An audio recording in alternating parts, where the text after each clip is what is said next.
Welcome to another episode of Beyond Physical, where we talk about the mental, emotional, social, and at times spiritual benefits of exercise. We believe that exercise is more than movement, and this podcast is our attempt at sharing that message with the world by sharing our own as well as our guests' experiences and knowledge. If you enjoy it, we ask that you please spread the message by leaving a rating and review, or even better, by sharing with a friend.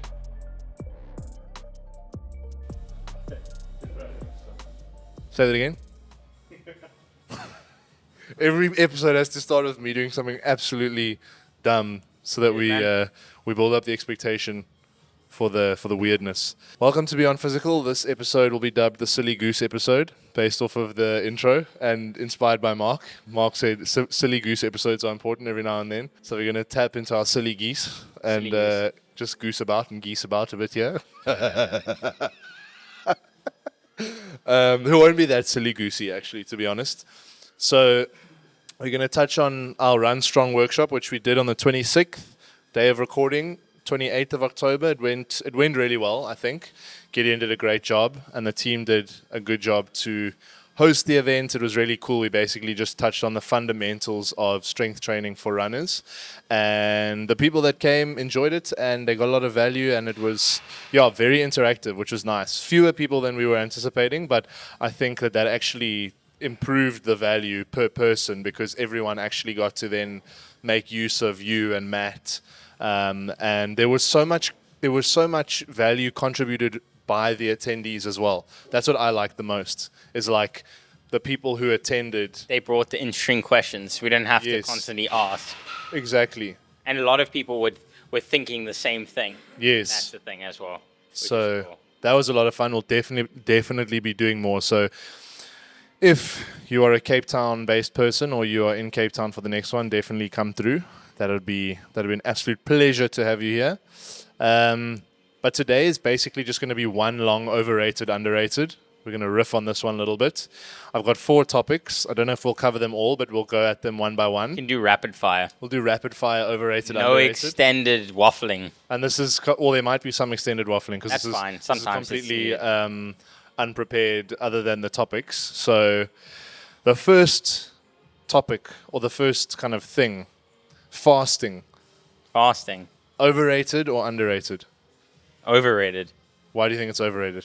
I feel like people put it way too high up on a pedestal in a way for dieting. In saying that, I think fasting can be a great tool if someone struggles to, break down their caloric intake for the day. Like if they struggle to not,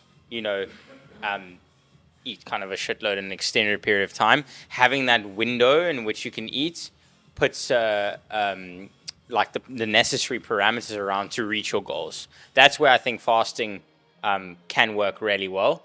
But over the past couple of years, fasting has really blown up to be like, you should do fasted cardio because you're going to lose more weight and, it burns fat quick and this and this and that. But actually, at the end of the day, it's just a dieting tool. It's nothing like fancy that's going to do anything crazy other than help you reach your caloric intake goals if that's needed. And I also hear from some people that it's just like a kind of a way of life that people prefer to, have dinner, whatever it is, 6 o'clock, and then eat again at 12 o'clock, which would be lunch, and then kind of skip breakfast, and they prefer to live that way. That's great. Cool. But I think to make it like the be end all and end all of like dieting and losing weight and losing body fat and all that, I don't think there's really much evidence at all in that. I agree with you. I definitely would say that from a weight loss perspective, I think fasting is hugely overrated. Yeah. Where I do think it can help people is if you struggle with restraint. That was what I was saying. Then it can be quite helpful in terms of managing your caloric intake, as you said. However, it doesn't change anything about the actual energy equation. It's like at the end of the day, if you eat eat fewer calories than you're burning, you're going to drop weight in theory. And fasting, like when you eat that food, isn't necessarily going to make a difference to that. But if you struggle to kind of moderate, then maybe fasting could be a good tool. I think that it can be in some instances actually underrated. For instance, in terms of mindfulness, I'm sure you experienced with Yom Kippur is when you fast, right? Yeah. That as a mindfulness exercise is quite powerful because your mind is only on your hunger. So you're very present, you're very aware, like you're very like everything's quite heightened, and I think that as a sort of some form of like ritual or thing, like a mental exercise, is super underrated. I don't really enjoy fasting very much because I love eating. But like I said, it is I think a really powerful tool in terms of it's basically like any sort of meditation. I find like if you suffer to some degree, it brings you very much to the now, and there's value in that for sure because we're super distracted and there's a lot going on, so it can be helpful in that Fasting regard. is also like, as I said, I think it's overrated, but it's a great way to break habits. Fasting actually. There was a study that I was reading not so long ago about if like struggling with like creating more healthier habits, doing something like they say like an 8 to 10 hour fast, which is like the lower end of the fasting, really helps to create newer habits and healthier habits because the mind is clearer and there's more focus on being present, like you were saying. Is it clearer because of the limbic friction and doing something difficult, or is it clearer because you're Both. not digesting food? Both, I think. Let's go back and have another look. But it's basically that there's this like barrier to entry for something, so there's a bit of pushback, which makes you reflect better on other things in your life. So it's not necessarily linked to like dieting or eating or anything. It's just any form of habit that you're trying to, if it's a bad habit or a habit that you like to change or you're not really enjoying but don't know how to, using a tool like that, which is quite easily accessible, is known to be quite good. So, And I suppose that an 8 to 10 hour fast is something that could be quite manageable, but is also sufficiently difficult Exactly. to invoke that kind of response physically and mentally. 100%. And I didn't watch the full thing, but I've seen snippets of a podcast between Andrew Huberman and Goggins, and Huberman takes a really interesting scientific approach to why Goggins's methods have any merit, if any merit, and the whole kind of focuses on that thing of limbic friction, of doing something you don't necessarily want to do, and how there is great value in that. Yeah. I don't know if it has to do with neuroplasticity and your brain's ability to adapt and change. I think that is what it is, but Huberman did say that there is benefit to it. So I think quite a It's all grit yes, building. and it's like, and that's a very important thing to do. Yeah. So from that regard, I think it's a great tool because it's also it's not if you do it at a kind of a manageable level, it's not harmful to you either. No. It's not like you're going and running an ultra marathon. No. You are doing something that's within a reasonable difficulty, and like I don't think no matter how long you do it, like it's going to be difficult. It's you're like effectively just skipping breakfast. Yeah. Like, and while I said it's overrated in the context that we're talking about, that people use it as a way or make it out to be it's like the only tool and everyone should be fasting if you want to lose body fat, like it's the number one thing. I think that's completely BS and overrated. But I think from a mental standpoint, it can be quite beneficial. Yes, Yeah. I totally agree with you. I also think it's kind of like, and I'm not sure how much you do, but I sauna quite regularly. And what I try and strive for is like getting to the point where I have like a little like difficulty bump and just like sitting in that difficulty for maybe like a minute, maybe a minute and a half, 2 minutes, and then I get out. Whereas like with the fasting thing, I think it's similar. It's like take it to the point where you're starting to get quite hungry, sit in that for maybe like an hour, and then like either your hunger will go away and then you can wait for the next bout of hunger to go and eat, or like just sit in that discomfort for a little bit and then go and have your food. And it's like you don't have to overdo it. You can just kind of dip your toe in the water, get like a light level of exposure to the difficulty. Sure. Because I think that it's kind of like how you dose your training. It's like you don't want to sit in the red the whole time. You don't want to AMRAP squat every session. You go to like where the last 2 to 3 reps are difficult, and you re-rack the weight, and there you're going to get your benefit.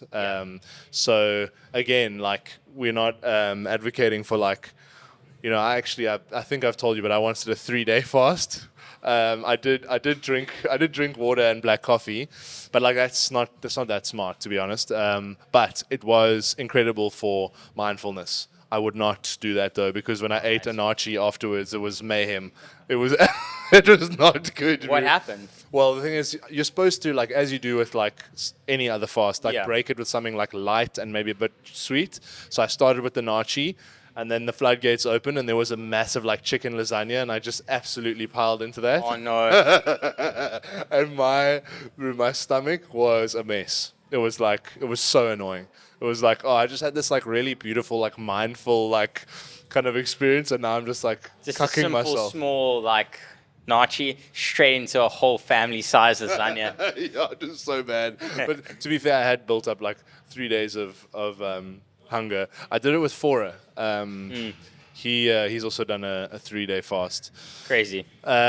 which is, what is the thing? There's like my mom was speaking to me about it around the time, and it's called, shit, man. There's a thing where like your scars heal, or like your body, like, I don't know. I'll do some research and ask Kara to leave it in the notes. But there's a specific phenomenon that happens only in a fasted state, which has something to do with like reducing scar tissue. It could be complete bullshit, but I'll double check. And there's like a specific word for it. Anyway, do your fasting in what you call it, sustainable doses, if you will. Next one.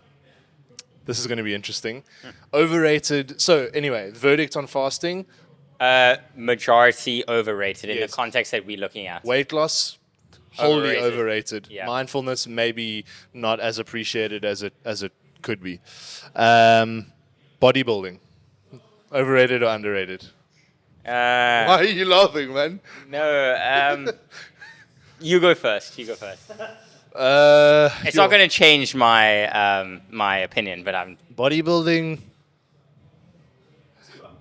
It's a hard question, but to be honest, I think. So probably, wait, well, what is the context? Bodybuilding as a training modality, or like bodybuilding As a sport. as a sport, as a way to train, as a you know what I'm saying? let's say bodybuilding as an approach to training. I say from that perspective, overrated. Overrated. I think very important. Hypertrophy is important. We need muscle mass. But bodybuilding for me is defined as like the continual pursuit of mass and just being an absolute freak show unit. But the thing is, like, if we like look at what bodybuilding actually is, when you have a client come to you and they have a recomp, so body recomposition, like changing how their body is made up effectively, like fat to muscle mass or whatever you want to call it, that is effectively a bodybuilding related goal, would it not be? Because you are trying to change or not? Is it not? Is that not bodybuilding? The reason why I would say it's underrated is because a lot of people don't actually know how to do resistance training. But then would you not say so? Is that not? That's a fair point, because I'm thinking like from that point of view, it's. No, that's true. Actually, I agree, because also I think a lot of the time people get Isn't it- scared of bodybuilding. And it's an association with bodybuilding. You automatically think Ronnie Coleman Yes. bashing Jay Cutler's skull on True. on the deck in the early 2000s. But actually, what I think of like with bodybuilding, I think it's like an extremely difficult way of training, because it's actually very hard to do it right and properly and safely. Just like strength training. Bodybuilders also do strength training. Also, bodybuilding is effectively like if you have a client coming to you and she says, "I want my glutes to look a certain way," or "I want to I want my bum to look nice." Like that's bodybuilding. Yeah. Like you're shaping your body. Yes. You know, and you like, want to recomp, you want to lose Yes. body fat, and you want to gain muscle mass. You have to do quote unquote bodybuilding, Yes. right? True. So it's just the which is why I wanted to go first, is because there's always this this connotation with like bodybuilding being like, you know, the big guys on stage on True. steroids. Like that's like automatically where our heads go, but actually what it is, it's actually a very sophisticated and long-term investment in like kind of your Yes. health. It's an excellent longevity tool. Yeah. Like- Like with my, you know, with my client that's like 74 years old, we do quote unquote bodybuilding training. Like that is what we do because I'm trying to prevent his risk of injury as he ages by doing resistance-based training.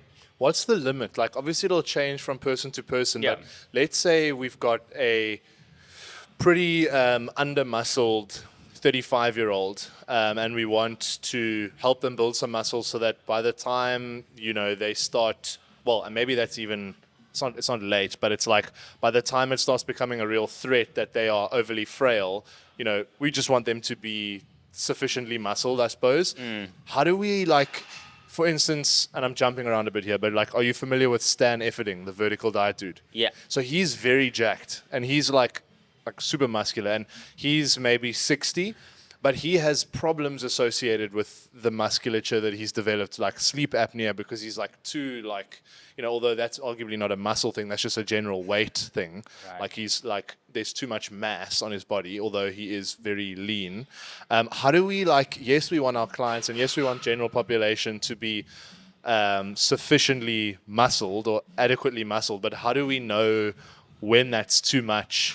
Like, how do we It's funny. cap that, Do you know how difficult it is to get overly muscular? No, it's very difficult. It's like extremely difficult. True. Like it takes years and years and years. True. And there's so many things that can potentially get in your way from getting there. So in the small case that you already have someone that's maybe, hyper receptive to like weighted or resistance training, like you, for example. Like if you went through like a 12-week just pure bodybuilding resistance training, hypertrophy, a little bit of strength, like you would gain a significant amount of muscle, right? Opposed to person B who isn't so receptive to that kind of like load and resistance training, so body won't produce as much muscle as like you would, for example. True. But in that case, it's a rare example. I wouldn't actually ever put a time cap on resistance or strength training on anyone. So we could almost assume that for the majority of the population, I don't want to use the word impossible, but it's highly, highly, highly unlikely that you will over muscle yourself. Yes, it's or extremely overdevelop your musculature by bodybuilding. And I'm happy for or strength anyone training. to like challenge you on that. challenge me on that. Like I would agree, bro, because to be honest, it took me, and as you used as an example, I am quite receptive to resistance but training. it's taken like 10 years. It literally took so I started early-ish, like 14 maybe, and by the time I was 20,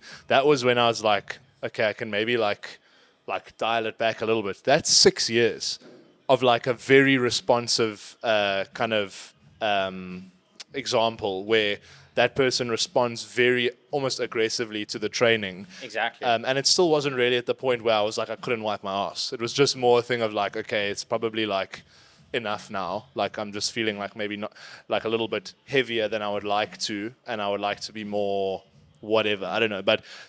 And that's like a very small fraction of the population.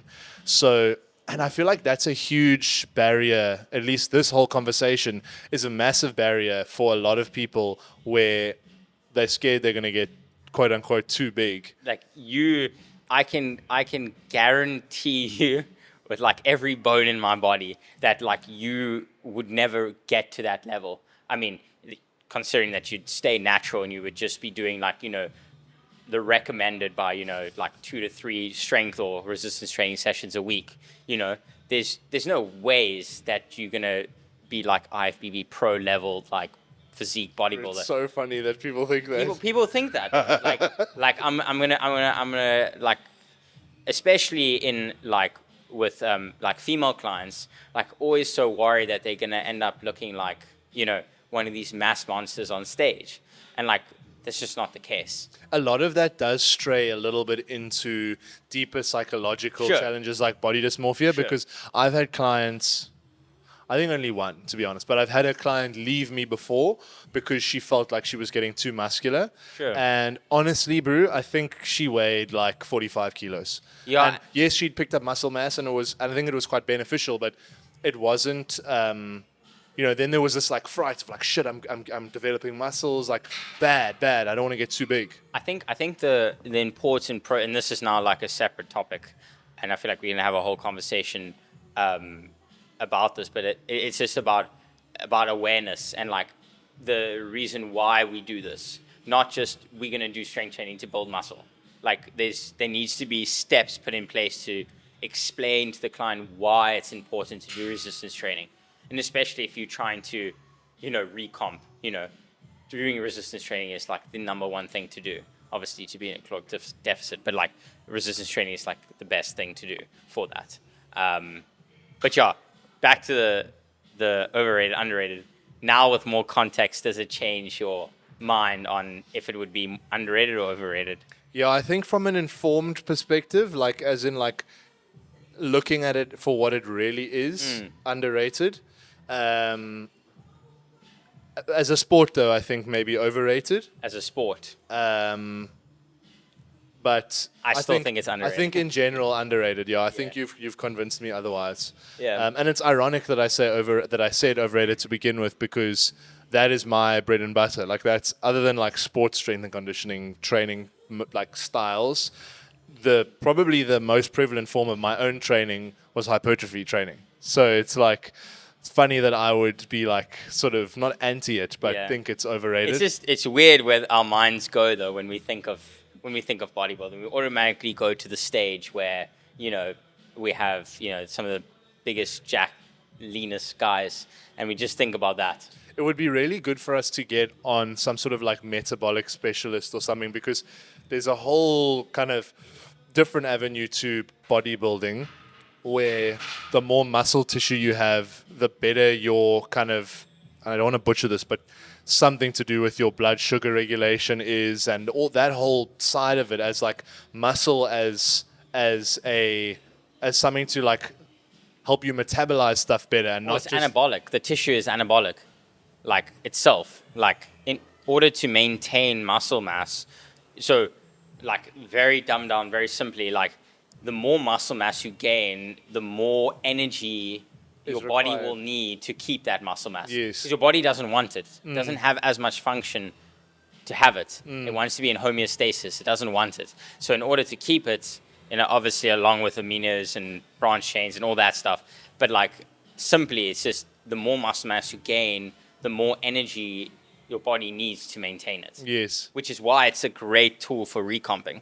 Because Sure. if your caloric intake is 2,000 calories and then you pick up 1.5 kgs worth of muscle, it goes all the way up to like 2.6, 2.7 as like your maintenance level. So you've just basically gained or got back that 600 or so calories. It also almost becomes exponentially easier to maintain general health with more muscle. Exactly. Because your weight management becomes a lot easier because of the fact that it, quote unquote, costs more to keep the lights on. It's like you have a lot more wiggle room around food and weight management and things like that. Exactly. That's great. Yeah. So, next up, could get a little bit complex, but I don't think either of us are hugely kind of specialized in this area, so it'll probably stay at layman's level. Overrated, underrated, for general health For general health. and athletic performance. So, two quite different things there. Overrated or underrated, the role of genetics. The role of genetics. Let's say the role of genetics let's keep it simple. The role of genetics in athletic performance, overrated or underrated? I have a hard line position on this. I'll let you go first. I think it's a tough one. I think so. In order, like what you're saying is to have maximal athletic output, your genetics play a great role, or the role of genetics can. So to what degree does your genetic makeup affect your athletic performance, whether it's your starting point or what you are ultimately ever capable of? Like how much I think is it's that? underrated. You think? Me too. I also do. I think it's underrated.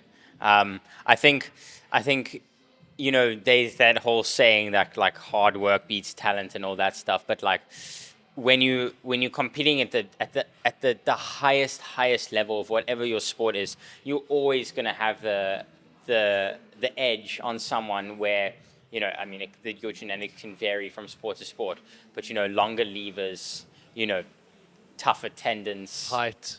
Yeah, exactly. I also, Yeah. the reason why I think it is hugely underrated is because the layman, the everyday person, whenever they see world class performance, often, well, not whenever, but very often, that into that conversation comes the talk of PEDs. Yes. Because Yeah. people don't understand how much genetics affect people's performance. Like, there are certain individuals that they genetically, no matter how many what drugs you take, you will never even come close I think that to their performance. I think the perfect example for everyone that's listening is like Michael Phelps, and I've used that Sure. so many times in like many conversations about genetics. It's like that oak was just the king, like he was like no one could catch him, but he was a freak. Like his hands and his feet and his width of his back and his arm span, it was just crazy. It was like abnormal. and But you can't train that. you can't train that. You can't take anything to have that. And he used that and then capitalized on and worked fucking hard and then won what 15 gold medal? What was it? 12? I think he's the greatest, Yeah. the most decorated Olympic athlete Yes. of all time. Exactly. It's like in a highly competitive field. Swimming is one of the most competitive kind of sections of the Olympics. And then that proves your point. And I love using that example. And people don't understand how powerful genetics are. Like, it's a literal head start. It's like, because you have your frame of reference of like, this is what I'm capable of, and you see somebody doing something that is so far beyond anything you could even comprehend, that it's almost like you think of it as like not human, which in many ways it can be, because they're so far ahead genetically that it's like it's chalk and cheese to a normal person. Where I can make some very small examples, like with sports, like living in that world from a very young age. And this guy became a good mate of mine. I ran against someone called Mike Mavs. He used to go to Renish as a little kid, or some other school in the Winelands. But the first time we ever ran against each other track, he cleaned up. Like, he was ahead of everyone. How old were you in this one? This was like 7 or 8. Yeah. So he was ahead of everyone. Like, he was always quick. And I'd come from, and this was like an inter-schools track meet, and I was like coming from my school, like fairly fast and stuff. And then this like just toasted me. Like, I was like not even like a consideration, and I was like top in my school. And as the years progressed, like, Mike, time and time again, just cleaned up, always ahead of everyone. Come matric, triangular, which was 3 different schools competing in like a major sort of athletics meet. Mike ran the 100 meters on grass, 10.6 on grass at 18 years old. Bro, that is that is so unfathomably fast. And bear in mind, this guy is not like dedicating his life to running. No. He's a rugby player. Like, that's, And he's got school and he's got school, and like, Wow. and that level, like, I literally have goosebumps like thinking of that. Like, that level of performance is unfathomable. And 18-year-old Mike is not taking Winstrol. He's not like, there's no upside to that for him. Like, he is like just naturally a cut above the rest by far. And you see like that kind of stuff. So what was where did that go for him? Like what? So I think he's still playing rugby. I think he's actually moved overseas. Did the sprinting fizzle No, out? he loved rugby. He was an excellent Do you think he could have gone to be an Olympian? I think like he if could he have. continued with the running, the track. I reckon he could have, yeah. Wow, that's cool. But you never know. But I mean, that's kind of like athletic, just like elite athletic performance. It's like that is something that let's say the kid who's got like a 13.5 100-meter, they can take PEDs, performance enhancing drugs. They can train every single day and like have like a proper like coaching setup going for 5 years, and maybe they'll take 2.5 seconds off and they'll run an 11 flat, but they're not coming anywhere close to Mike's 10.6. Well, and that's genetics. And I mean, that's like, I don't know, people, yes, the hard work element is very important, but there are limits to certain people's performance, to everyone's performance. It's very difficult to find out what those limits are, but in terms of like a starting point, some just start ahead. And I think that's very overlooked because immediately someone would go, let's say Mike now pursued sprinting, got himself down to like a 9.9 or 9.95. That's world class. Sub 1000 meter, that's like you're going to the Olympics pretty much. That's like national champion stuff. He goes through to the Olympics. He's got like this amazing like sprinter's physique. He's like ripped to the bone. That guy's on steroids. How can he run that fast? There's no ways that guy's natural. How can he be so much faster than me and not on drugs? No, he was literally that quick from the time he was 7, and it had nothing to do with, anything that he had done. He was just, that was his genetic deck of cards. No, I agree. I agree with you totally. I think it is completely underrated. It's highly overlooked. It's also difficult to contextualize. Like, think about how tough it is for you to try and explain to someone who hasn't done swimming to the level you did swimming how your training looked. Like, you probably tell them and they're like, what the fuck, dude, that's nuts. They can't even like imagine that. So it's very difficult for them to then bridge the gap between normal person level of swimming versus now Olympic level swimming. And it's always easier to put a label on something that you can't understand. Yes. It's always easier to just say, he's on steroids, that's why. Like, then actually understand what's going on. Yes. It's just much easier to just say, that person, in order to run that, needs to be on some form of enhancement, because that's not normal. Yeah. And of course there are like Yes, there's the percentage of professional athletes who will have used some sort of performance enhancement. What that number or that figure is, I have no idea. But I think it's far less or far fewer people than the general public thinks. So that's definitely I think my perspective is definitely influenced from my experience What you've because experienced during because sport yes varsity. because my development was very early, and that label was put on me where it was like, this looks on steroids. I was like 15. It's like, what the fuck, like, why would please tell me why a 15-year-old would do that.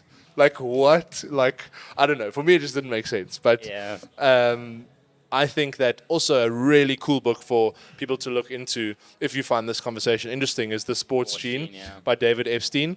Very good book. It's really amazing, and there's some studies that he references from the Sports Science Institute here in Cape Town, which makes it even cooler if you're a South African reader. But it's like he talks about the role of just kind of sort of initial base that you're starting from, and then he talks about the genetic component to responding to different kinds of environmental pressure or training, because you can have a head start, but maybe you don't respond so well to swimming training, but you respond well to running or something like that, and therefore you can progress better in that specific thing.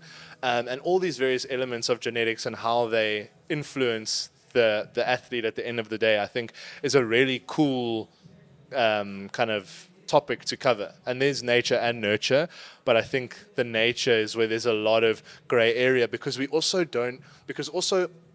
this is like a bit of a tangent, but when it comes to athletic performance, there's no real single gene that is coded for speed. It's a collection of genes that we don't know which exact one does what, but usually if they're all grouped together and they're present in a person, like that manifests in them being quicker or slower, or, and then we also can look at the type 1 muscle fibers, the type. Yeah, a lot of it comes down to like neuromuscularly and like skeletally and like everything that's like slightly different. Like there was a study that I will reference and kind of find out, like, when I have a chance, but there was with the long jumpers and the tendons in their ankles and their knees and their hips, and the elasticity of their tendons, like compared to just your average person. Yes, they've had training and stuff done, and by default they would have stronger and more elastic tendons, but what they had found was naturally they just had it even before they started training. And as you said, to find that sport that can really use kind of the gift that they were given, to filter them into that sport. Which is amazing, yeah. But yeah, highly underrated. Genetics are underrated, but you can still do great things without quote-unquote great genetics. And finally, do you have a client at 12? I don't. Okay, great. I have lunch at 12. So finally, we'll keep this one quick-ish. So very broad now, but overrated or underrated exercise machines. So not your kettlebells or your dumbbells or your barbell or whatever, but machines. So things with like a sort of fixed plane. Um, for what? For like Let's say for building strength. for building strength. I would say for building strength, because if we look at strength, we think it's strength as something as an advanced tool of training. Like you wouldn't do when we say strength training, like anything between like 1 to 5 reps of like a maximal or load. That would be what strength training would be. I would think it wouldn't be overrated, but in terms of like learning mechanics and understanding how to mind muscle connection and range of motion and all that, I think machines are underrated, in my opinion. Yeah, I very rarely use them. So and why exactly I don't know. I think I just prefer free weights, but that's also if I look back and at my training journey, I definitely used machines more. Machines can teach you really good mechanics.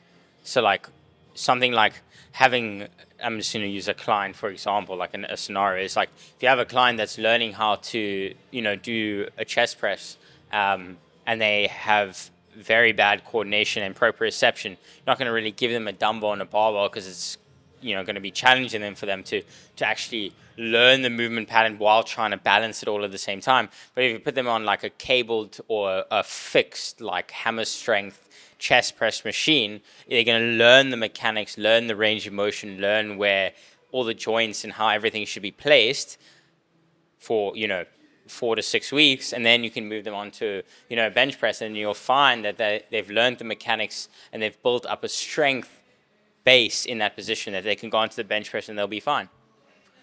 That's the kind of research and personal experience I've had with machines. So if there were one machine that you would add to the Horizon setup, if space were no issue, what would you add? Leg press. Why leg press? Just because it's so versatile and it's just so nice to load and it's fixed. And the thing about if space wasn't the thing, if it you want to have something that can be versatile as well, but do like one thing also specifically very well. And I feel like the leg press can do that quite well. Interesting. I think I agree with you in terms of versatility being kind of numero uno for machines. It's like I'm very hesitant to put anything in here that's only for one thing. However, interestingly enough, I would say the machine that I would want would be a leg extension because I like how. But you can recreate a leg extension very, very easily with using like free weights. that beast hold thing. Beast hold with bands, things like that. Yeah. Because when I think of machines, I really think of something that's you can really see a maximal benefit out of it. Like leg extension is great accessory movement, awesome. But like a leg press, I mean, that's just like, I mean, total full body strength, hypertrophy, single leg, can also work your calves on there, changing your foot positioning. Can really also if you're struggling on the squat, if you have someone that has back issues and they can't do a free weighted squat movement, it's excellent because you're like in a fixed range of motion. And how come a leg press over something like one of those harnessed like ground squat things? Oh yeah, where it like wraps around your a turn hips, wheel one, and it's kind of like a flywheel one. I think you even hold like it's Those are, but that's like a super specific kind of like piece of equipment. I'm thinking like for general population, like everyone can like have access to it. Yes, everyone can use that, but I feel like a leg press is way more accessible. It's also a leg press is maybe a little bit less intimidating because most people are sort of familiar with what it does. And also that flywheel thing is free weight. I mean, like it's technically like you're not supported by anything. You attach it to a bolt and then you wear it, and then you're still having to use your entire body technically to support the load. Where leg presses, you're in a fixed position. Sure. So, yeah. So that's why I just think like a leg press is like off the top of my head a great piece of machine-based equipment that would have great versatility, but also be very good at one thing. Yeah. Those use up a lot of space, but as we said, space being no Yeah. consideration. That is all from my side. Anything more from your side? No, I think I enjoy the overrated, underrated. I think it's great. It's a good segment. Yeah. Thank you. Yeah, it's good. Thank you for listening. Thanks for joining the Silly Goose episode of the week. Even though it wasn't that goose, silly goose. But we will catch you in the next episode. And thanks again for listening. Thank you. Cheers.